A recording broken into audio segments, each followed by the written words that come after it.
Hey everybody, I'm coming at you from obviously on vacation, not here in our studio normally, on the road, and I want to talk a little bit about this NASCAR race that we saw last night. Obviously, Texas is a hit or miss track most times. Sometimes we get good races, most times we don't get very good races, and I think tonight was one of those hit and misses from Texas. Now, obviously, Chase Elliott got the win. And so really great to see him in victory lane again. I'm sure all you Chase Elliott fans out there are really enjoying the fact that he won another race. But realistically, though, he didn't have the best race. It was luck at the end. A lot of the big hitters, including Kyle Larson, knocked out of the race early. I mean, think about this. Kyle Busch, who had barely anything going this entire race, finished 10th. That's how crazy the finish of this race was.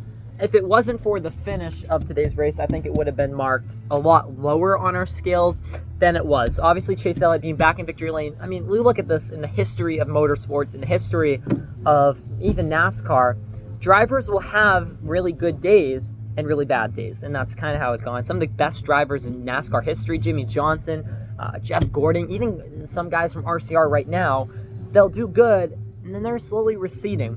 So it's nice to see someone like Chase Elliott go. I hope this opens the floodgates for him. He's really good for NASCAR and being able to win.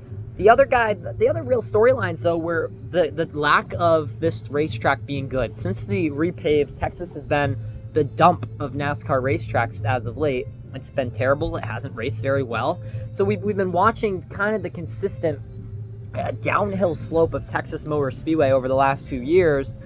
And unfortunately, I think today continued it. Constant tire failures, constant issues, constant problems.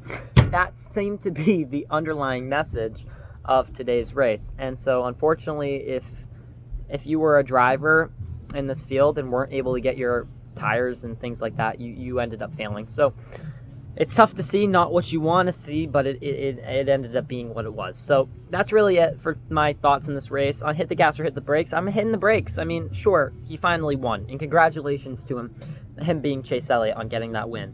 But besides that, this race did not bring much to the table, didn't bring much action to the table.